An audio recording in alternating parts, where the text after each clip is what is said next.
I'm Clementine, the drummer from Zepparella, and you are watching Musicians on the Record. David, time to hit it.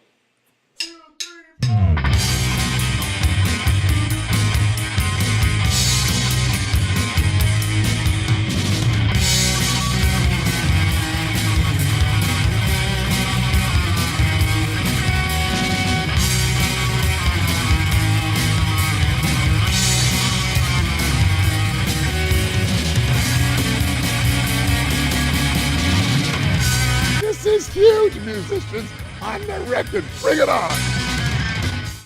Hi, welcome to Musicians on the Record. I'm David Ward. You've heard the music, now hear their story. And I'm so happy to have on the show someone else who loves Bonham just as much as I do. We've got Clementine from Zepparella on the show. She is the drummer from the band Zepparella. Welcome, Clementine. Hi, David. Thank you. Thank you for having me on the show. Absolutely. I'm so excited to talk with you. Obviously, for those who have seen the videos and for those who haven't, just go Google it, Zepparella. You're an amazing drummer, and it's not easy to play John Bonham, Led Zeppelin music. Can we start with Zepparella and how the whole band got started? Sure. So first of all, thank you for that nice compliment. Bonham is a lifetime of learning, so any compliment I get doing it always means so much to me. And the band started about 12 years ago. Gretchen Menn, the guitarist, and I were playing in an AC/DC band. And we were getting frustrated with the number of shows we were playing, and we were driving back from the show one night, and I said, I had an idea a couple of years ago about starting a Zeppelin band. I really would love to learn the Bonham catalog, even if I wasn't going to make it a band. And Gretchen was like, I always wanted to learn Jimmy Page's stuff. And so I was like, okay, great. Well, I'll send you a list of songs. Let's get started learning it. And then, once I really started diving in, I thought, if I'm going to spend this time, then I might as well have a goal to do it on stage. Even though at the beginning, I really thought I was never going to get to a place where I was going to be able to legitimately do that. Just because, I hadn't been playing for that long at that time. I guess maybe, I don't know, 13, 14 years or something. And, I had learned some Zeppelin, but, nothing that I thought anybody should hear. Okay. Yeah. Again, not easy to play. So we should clarify for those who don't know as well that Zepparella is an all-woman band doing Led Zeppelin, correct? Mm-hmm. Yeah, all women. Yeah. Can you say who's in the band? So let's see. It's Gretchen Menn is the guitar, Angeline Saris is the bass player, and Noelle Dowdy is the singer. And they are spectacular musicians and my best friends. Yeah, so it's wonderful. How did the idea to have an all-women band playing Led Zeppelin music? How did that come about? Well, that's really interesting because I've been playing drums now for maybe 26 years or so. Is that right? Yeah, something like that. I started in maybe 92, 93. I've always, the bands that I've been in for the longest have always been all women. I was in a band called Bonham, which was a 3-piece metal band from New York City. And we were together for 8 years. We were lumped in the stoner rock category. Okay. So, up until 2004, from like 97 to 2004, we did a lot of traveling and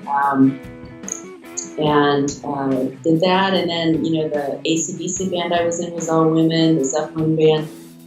And whereas I do play with men, sometimes it really has always been these female bands that have been, kind of the primary focus. And I don't know why that is. I think there's something about just finding very like-minded people to really go down that long road with. Yeah. And, all of the women I know, they have this particular kind of work ethic that I have always been really into. when I started playing drums, I was in my 20s, and so everybody that I knew had been playing since they were 10, 11, probably like you started playing with your friends in the basement of somebody's house, and, Right. and I didn't get to do that. So when I started playing, I would say to all of my, male friends, like musician friends, like, come on, let's jam. And they'd be like, I got a gig, like, Right. I can't jam, They were busy. Yeah. So I missed all of that, and most of the women that I know have started, even though they played in their teens, but they really seriously started doing it in their 20s. So there's that aspect of it. Other than that, I really don't know why. It just takes out me. Yeah. When did you first fall in love with music and drumming? It was a long, strange kind of trip. I grew up in Southern California. I went to school for writing, went to the University of California as a writer. I played piano for 8 years as a kid, and, but I think I stopped playing when I was, 13, 14. Music was not a part of my life other than just a passion for it. And my father, I'm sorry, that's my pug snoring in the background. That's okay. Yeah, my pug's in the other room. I get it. They snore. I was on the road to, pursue writing, and I moved to New York City. Wow. And was kind of doing that. And then I got really, I started to date a man who was a recording engineer. Okay. And at the time, he was working in the biggest hip-hop studio in New York. So LL Cool J, and, he mixed Bring the Noise, and, all of the great hip-hop artists. Oh. And when we were together, I started singing. He was a guitarist, and I started just kind of like dabbling in singing. And then we kind of started a little band. Okay. And I was a terrible singer at the time. I had no self-knowledge. Okay. And we lost our drummer, and I thought, gosh, it would be, I love the idea of doing art where you're interacting with other people, where you're collaborating, because at that point, as a writer, you're in a room with a piece of paper and a pencil, like that's it. You're in your like brain. And at that point, I just really wanted to be in the world and to pursue art that involved other people. And when we lost our drummer, I just one day sat down with the kid and I thought, what about drums? Like, I've never even thought about being a musician or a drummer. Actually, if I was a musician, then I could travel for a living and change jobs a lot. And the job of drummer sounded really fun to me. And my partner said, okay, well, here, I'll show you some stuff. And so for about 6 months, I kind of played along the records and stuff by what he showed me. Yeah. And then somebody gave me the card to the best drum teacher in New York City, who is Fred Klatz, works out of the Drummers Collective. Okay. And I took private lessons with him. Okay. And how old were you when this was happening, Clementine? What? How old were you? I was 27. 27, and you had never sat behind a drum set before. That's amazing. That's an amazing story. Please. Yeah. Yeah, and so I thought, so the first drum lesson I went to, he thought he was writing a book about how to teach drumming. Okay. And he said, okay, you have somewhat of a musical background, you know music theory to a point and stuff. He said, so I'm going to use you as my guinea pig. I'm going to see how quickly I can get you to play well. So in a year and a half, I was in a band, and then I don't know, there's something about drumming. I feel like everybody has the capacity to be a musician, and it's really a matter of finding your instrument. With piano, I would come home and I had to, I liked goofing around on it, but like when it came time to practicing, it was like a chore. I tried playing guitar at one point. It was a chore. It hurt my fingers. I played the flute, when I was a little kid. It's just a pain in the neck. I never enjoyed it. And then as soon as I started playing drums, if there were drums in the room, suddenly that's what I focused on. If there were drums at home, I came home and it was like, that's what I wanted to do. So I really found my instrument, I guess you would say. That's amazing. What was it about the drums that really called to you and attracted you? I love the idea that drums are the instrument that happened before language. Mm-hmm. And this was a way of communicating even before there were words. And I feel that when I'm really in that flow state of playing, I feel that I'm communicating in a way that is without language. And I really love tapping into it. It feels I feel the weight of the history of it in a way. Yeah. Well, the original heartbeat, right? So, yeah, it's amazing. Yeah. So Fred was certainly, it's Fred, right? Yeah, Fred Klatz. Fred Klatz. Fred was certainly an instrumental teacher for you. Were there any other teachers or influences, drumming or any music-wise? Well, I guess I played drums for probably less than a year, and I went to see the Melvins in concert. Yeah. And I literally felt that something inside of my brain went, and I understood. I understood drumming in a way that I hadn't up until that point. I think Dale Crover is the best living drummer, and I love his playing, and I love the levity he brings to it, along with the amazing chops, along with the incredible creative way that he approaches his parts, and I just love his playing. And every time I feel that I've seen Dale play, something in my head twists around, and my drumming is different the next time I play. Wow. So I won't say I play like him, right. But he opens up my head. Amazing. Game-changing moment, it sounds like, for you. What changed in your drumming? What did you understand differently after seeing him? Let's see. What did I understand? I think it has to do with, well, first of all, power. You know, he's such an incredibly powerful drummer. And there's a kind of freedom that I've started to try to tap into. I think before I was probably very stiff. And after that, I started to bring my whole body into it more. Okay, amazing. And I always like to ask musicians, because even though they've made it and they're playing music professionally for a living, people are still practicing and growing, learning their craft. What are you still working on as a drummer? Well, I play in a Led Zeppelin band. I mean, there's a whole catalog of stuff I'm working on. You know, I am tormented by my right foot. You know, I can't cheat and use a double pedal, even though I love playing a double pedal. And so it's always about finding that funky thing that he's got going on with his right foot. Right. It's amazing, isn't it? Yeah. Yes, yeah. It is. Yeah, so that's my big challenge. Yeah, mine too, by the way. I still can't do, I can do some doubles, but not like Bonham, obviously. What are some of your favorite Bonham songs to play? And on the other side of the coin, what are some of the more challenging ones? Well, I can answer the challenging one right away. When I first started playing, I have a friend who's been playing for about 20 years longer than I have, and when I started the band, he told me, okay, listen, Achilles' Last Stand. I'm just going to save it. He said, just don't even try.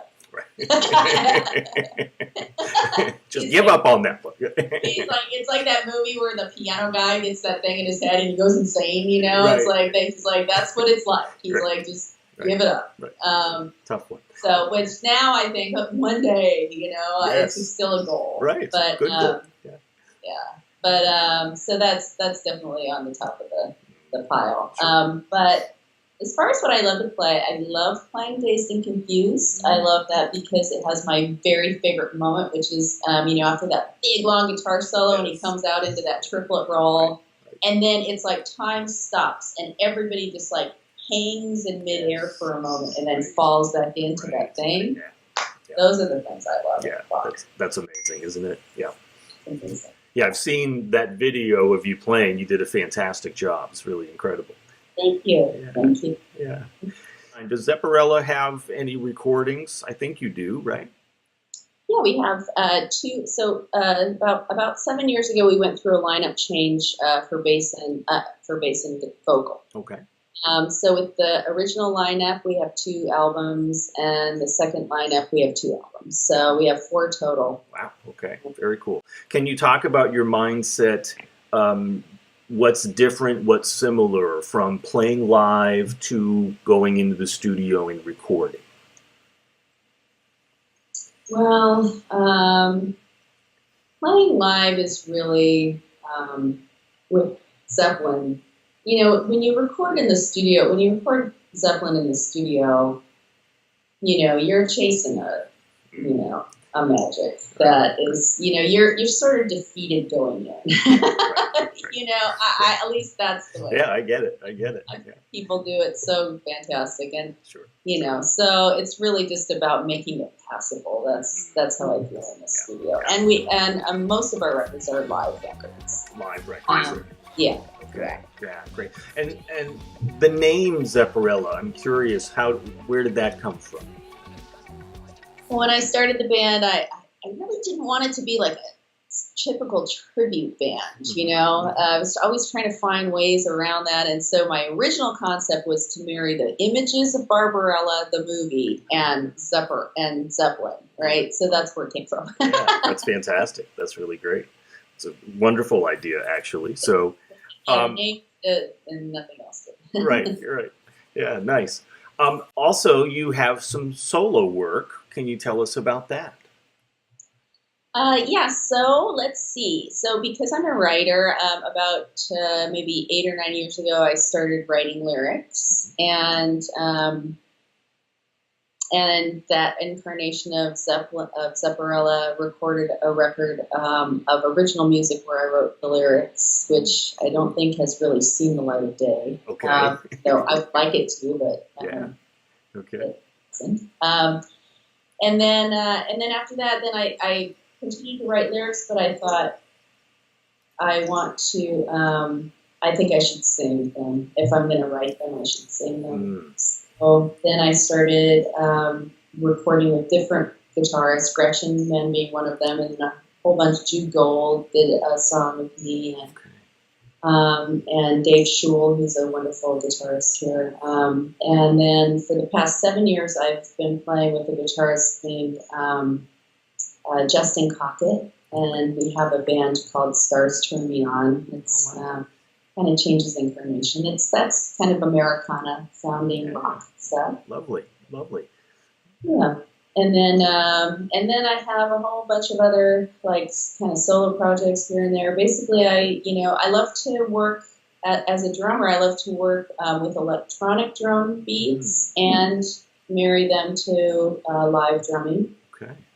One, because I love playing along to electronic beats. Yeah. Two, so electronic beats have certain sounds and certain things that can't happen, on acoustic instruments. Sure. And so combining the two, I think, is really interesting. And so I write lyrics from drum beat up. So I find a nice drum beat, I start singing, like kind of singing along, come up with a melody that goes over that drum beat, write the melody and the words, and then give it to a guitarist and say, okay, what will you do with this? Or sometimes I'll have like, okay, these are the chords, make it sound like this or whatever. So that's kind of my process. That's great. Wonderful creative process. And I think because do you ever also play from the keyboard or the piano?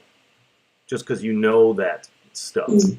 I'll only do that when I'm looking for it, when I need to tell them, okay, it's going to be in this key, or, this is the progression that I'm hearing, yes. Now do it for real. Like right. Ringo Starr said that he plays guitar in E and the piano in C, and then he gives it to right. to really know what to do. Right. I'm that way. Yeah, keep it simple. I get it. Totally get it. Yeah. Let the masters do it. Right, right, exactly. Yeah.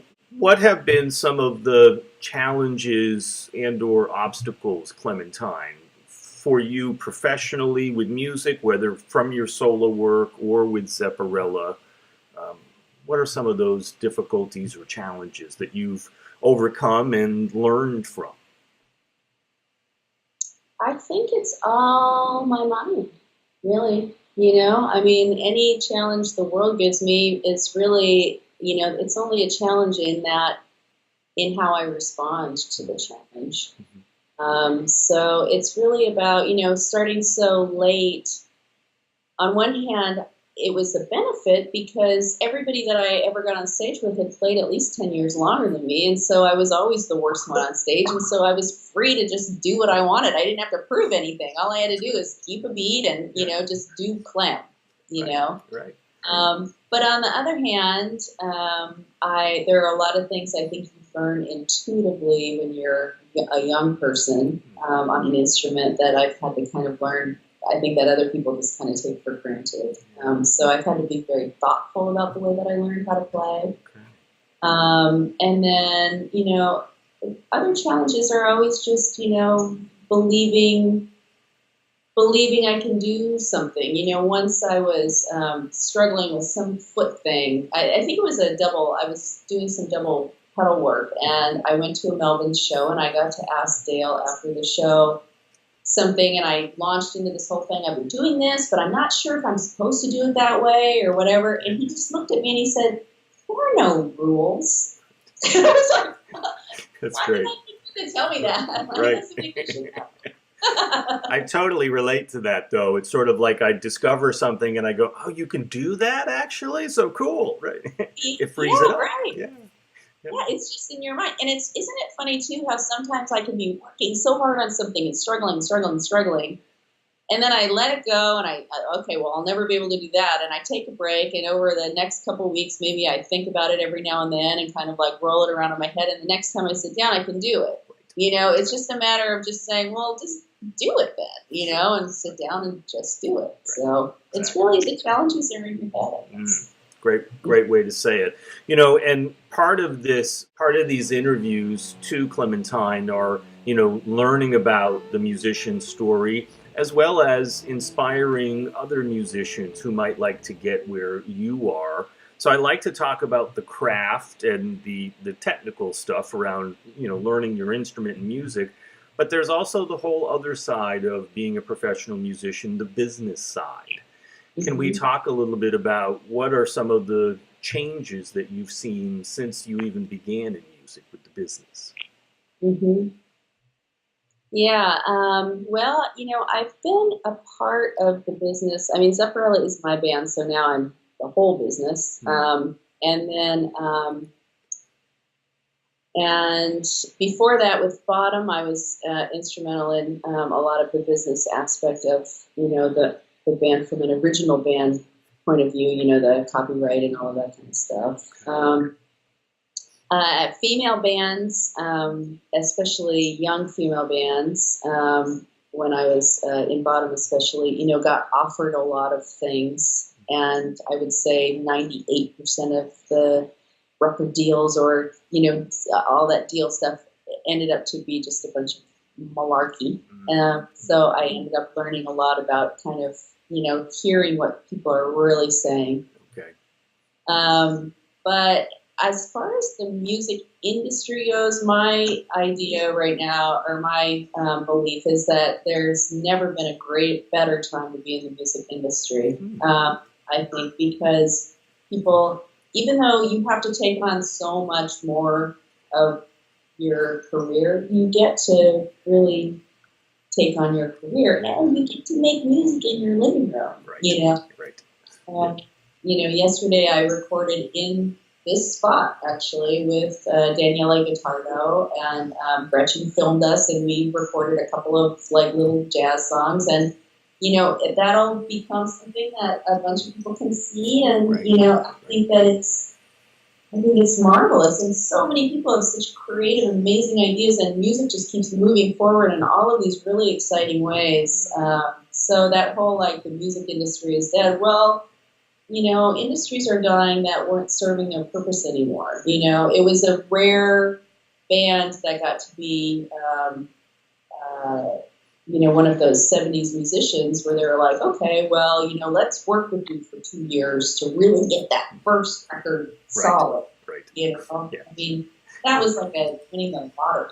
Sure. So. Right. No question. Yeah, and certainly you got to adapt within the business of music, and you do have a lot more control around it. Can you talk about the networking aspect and social media? What would you recommend for up-and-coming musicians?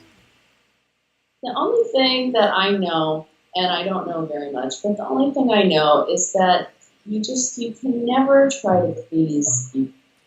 You just have to do what pleases you. You just have to do what you really love. Because when you put out that first thing and it goes up on the internet, it's just going to be, it's like open to every human to say whatever they want. And if you really feel strong about it, it's like, it's kind of like anybody who says anything bad to me about my drumming, it's kind of like, you know what, nothing you can say could be worse than those dark moments when I'm sitting in the studio and I believe that I'm worthless as a drummer, because I can't do a simple thing. Like, I have said the worst things possible that you could ever say about me up here. And so when I put something out, I feel strongly that it's the best I can do. It's what I'm hearing. It's what I love. Yeah. And then everything else, it can just flow through. Sure. So, authenticity, I guess. Yeah, that's great.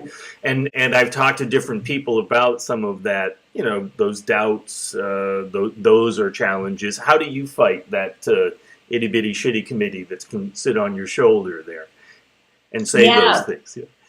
Yeah, that's a good question. Well, along with like all of the other stuff that has gone into my music career, I've been a kind of a hardcore meditator for 30 years. And recently have been teaching people how to meditate and working with musicians who feel stuck maybe in improvising or in being able to play as freely as they want, or just to get over that mind that is really not serving you. Yeah. And for me, the only way to do it is to realize that your thoughts are not who you really are. And if you can step back from them and observe them in this kind of neutral place and just let them blow through and pay no attention and sit down and do the work, then, you get to be on stage and feel like you're flying. Right. Yeah, that's fantastic. That's great advice right there. Any specific type of meditation that you do, Clementine? I started with Vipassana. And Vipassana meditation is where you start off, it's basically observing sensation and keeping your mind focused on particular parts of the body. You start off on your upper lip. I go to these 10-day retreats, silent retreats, where you meditate 12 hours a day. Wow. And you start off, just observing all sensation and not trying to change it, just observe it. And then after 3 days, you start moving from the top of your head down to your toes and back up. Just observing, watching the mind, but not reacting. Your mind will tell you, scratch that itch. And if you just sit there and don't scratch it, you can observe the itch and how it gets stronger and stronger and stronger, and then it fades away. Everything fades away. So it makes you centered in your mind. Amazing. Well, and music and drumming, certainly there's a meditative quality, because you're really, Gretchen, Men and I were talking about this too, of really in the now and in the moment. And you talked about that feeling of flying, especially as a drummer. I've heard, like in a big band, like you're taking off a big jet 747 with that. Can you say more about that feeling that you experience? Yeah. For me, the feeling when I'm really there, when I'm able to separate from my thoughts, like, oh, that person came to the show. Oh, what's she doing? Oh, what's my right foot doing? What's that happening? What's happening over there? Then what happens is that I get to be right in the center of the song. And I can play. I'm not thinking about what I'm playing. I'm playing so that I hear the song I want to hear. And my mind is just kind of a rushing river up there, and right here in this present moment, I'm right in the middle of the song. My Fred Platz, one reason that I connected with him so much when I was learning from him, he said to me when he was really into the mind and how the mind works when you're drumming. And he said to me one time, I was trying to do, 4 different things, different thing with each limb, and then I was singing another rhythm. So there were 5 rhythms going. Wow. And he said, you know where your mind has to be when you do this? You know when you're looking all over the house for your glove, and you look around for like 3 minutes, and suddenly you look down and your glove is in your hand?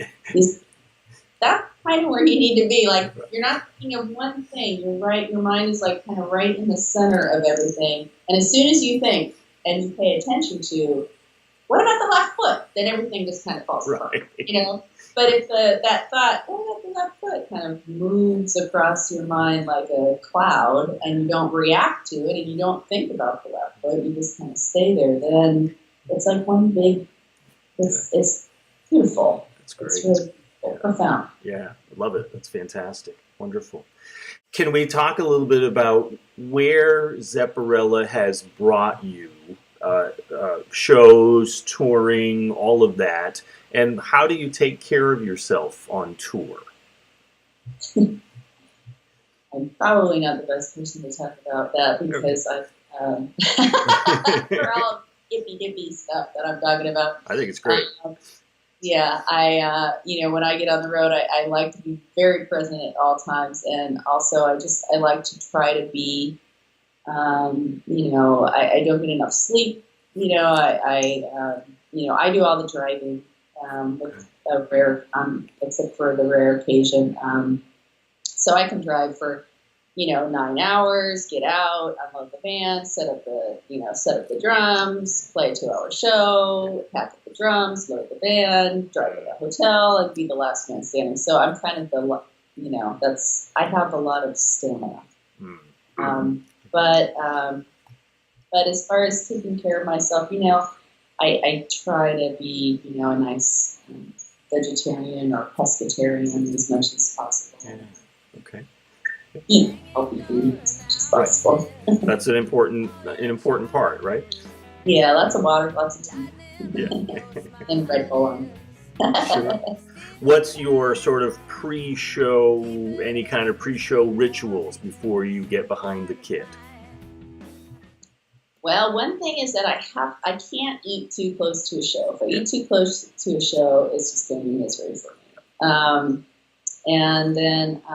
But beyond that, it's really like to try to get some kind of peace and quiet where I can kind of sit quietly, stretch out a little bit. I try to remember to bring my sticks back with me and warm up my hands. And I like to air drum. I'm a big fan of air drumming with the sticks in my hand and walking around the room and just kind of like going through the signs that way.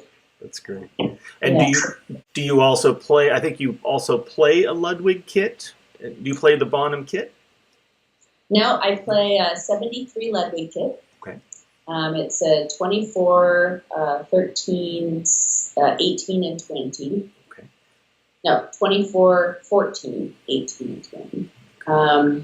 The 20 I don't bring out as much anymore, so it's really an 18 and an 18. But the second 18 is my Vistalite. So I have a 73 wood Ludwig, and I have a 76 Vistalite, red Vistalite kit.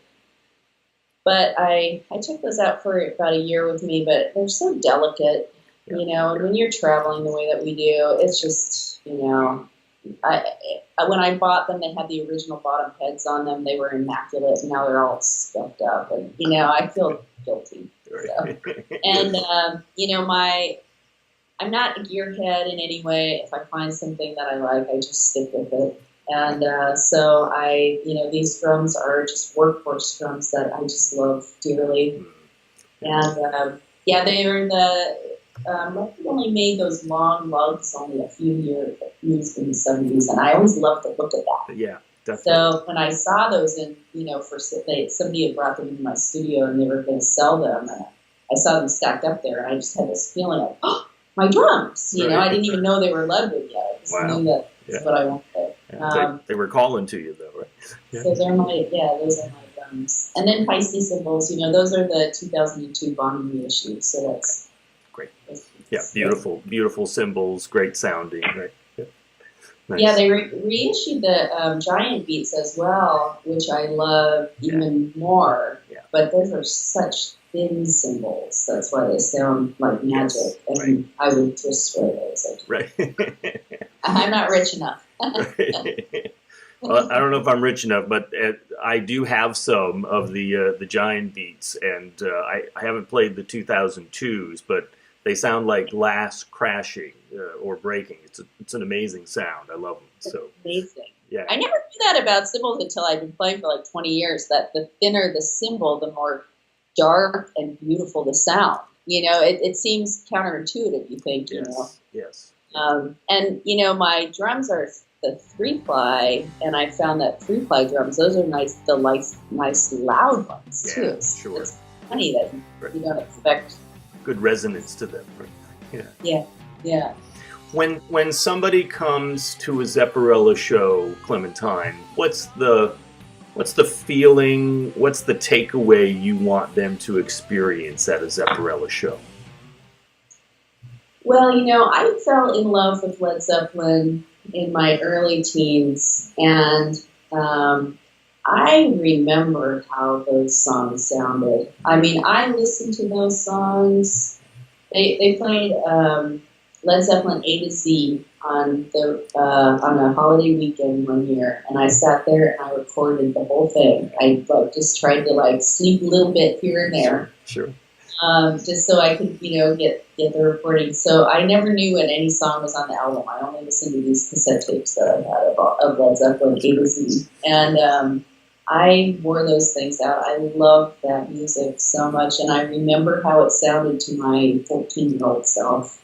So when I'm on stage, I close my eyes and I try to get there again and feel what that felt like.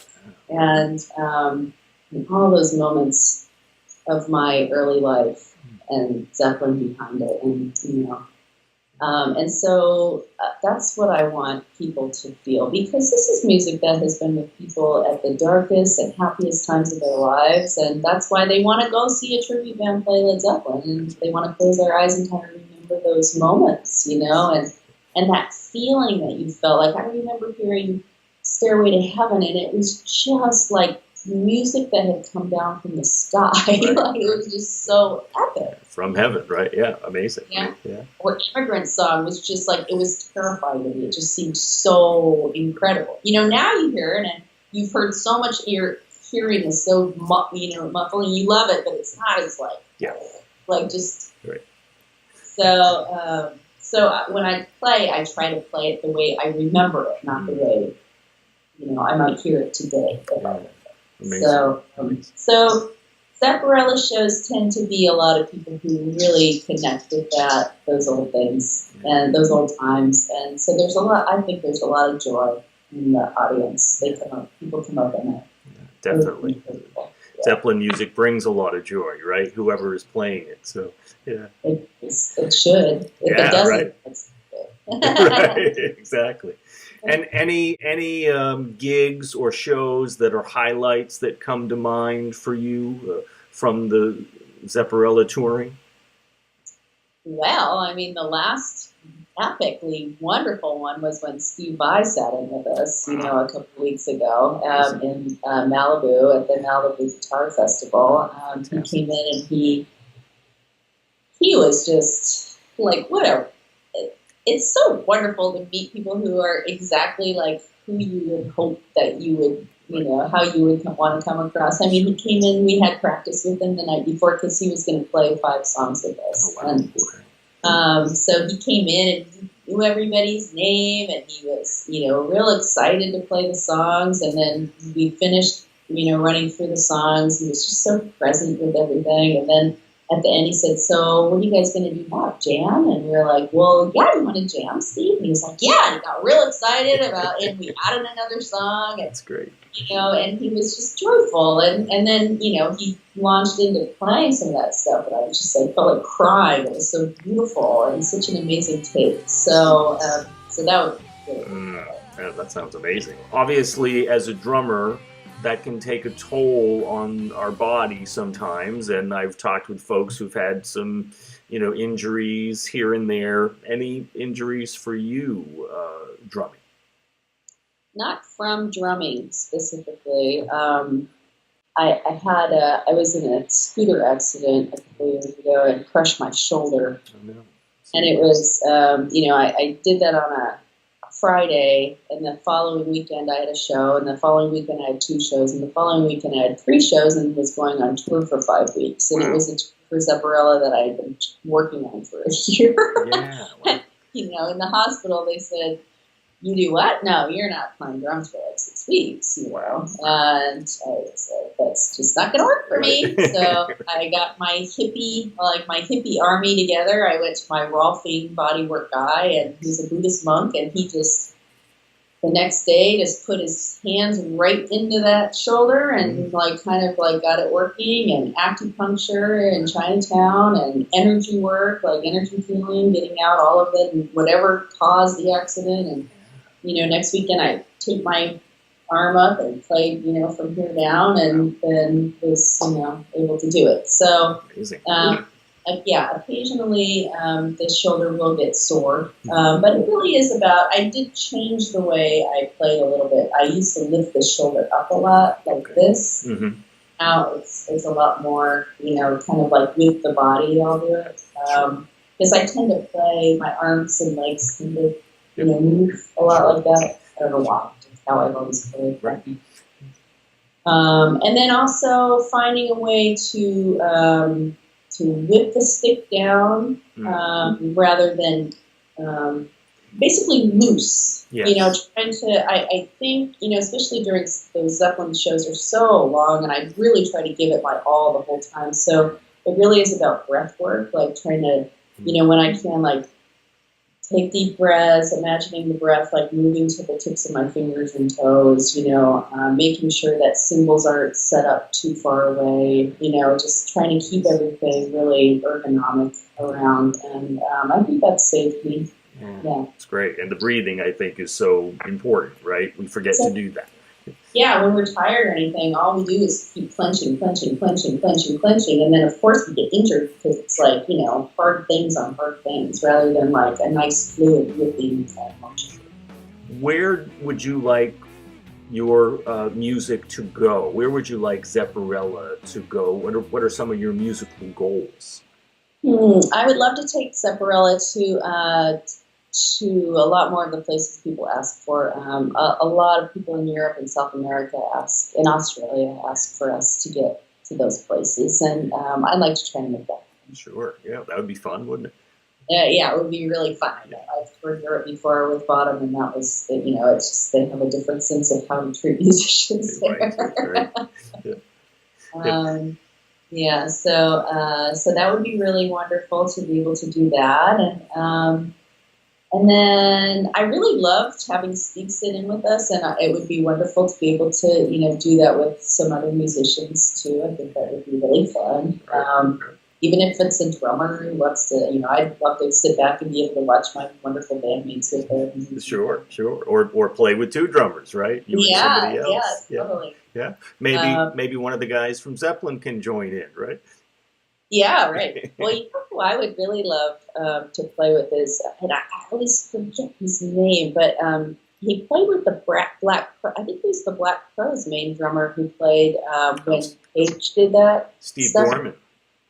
Is that his name? Yeah, yes. Steve Gorman from the Black Crowes, amazing drummer. Yeah. When I saw him play, I thought of any other drummer I've ever seen in my life, he's the one who gets it. Yeah. He's the one who gets it. Yeah. And the thing with Bonham, which is so interesting, is that I feel like drummers, they pick out certain things from him to focus on. Like some drummers look at Bonham and they focus on his incredible technique. And so it's a very technical thing.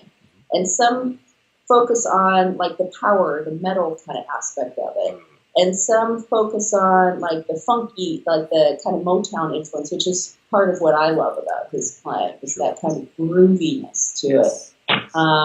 And so it's really interesting to see what people pick out, drummers, and you can see how they're influenced by it. And I really felt that that Steve Foreman, he really was the one who, to me, he gets the whole thing. He gets the soul of it. Right. Yeah, amazing drummer, and what an amazing gig getting to play with Jimmy Page, right? So, Yeah, I know. yeah, not bad. Yeah. So Clementine, for people who might be watching this in the future, maybe a couple of things, the sort of top advice that you might give them for musicians or people that would like to get to where you are in your career. I mean, you're making a living by playing music and making people happy. What advice would you give folks? Probably just to enjoy each step of it. You know, put everything that you have into it, and you know, without a grasping way, without thinking that, you know, this has to happen, otherwise I'm going to give it up, or, you know, I haven't become a success. All of those things, like, really listen to those things that we hear. Do I really believe it? Do I really believe that if I'm not on MTV, or, you know, that shows how old I am, but if I'm not on MTV that I haven't made it or something, you know what I mean? Like, those external goals, no, just make the goal for each project that you do to make it the best that you can make it, to say what you want to say, and that realize that it's the work of a lifetime. You know, and this is, you know, it's kind of like the legacy of you moving through knowing yourself more and more and more as life goes on. Each thing deepens, and it's joyful. It's a joyful thing. Life is joy. It's not. Beautifully said. Wonderful. Clementine from Zepparella, thank you so much for being on Musicians on the Record today. Thank you so much. What a wonderful interview. All I'm wishing for the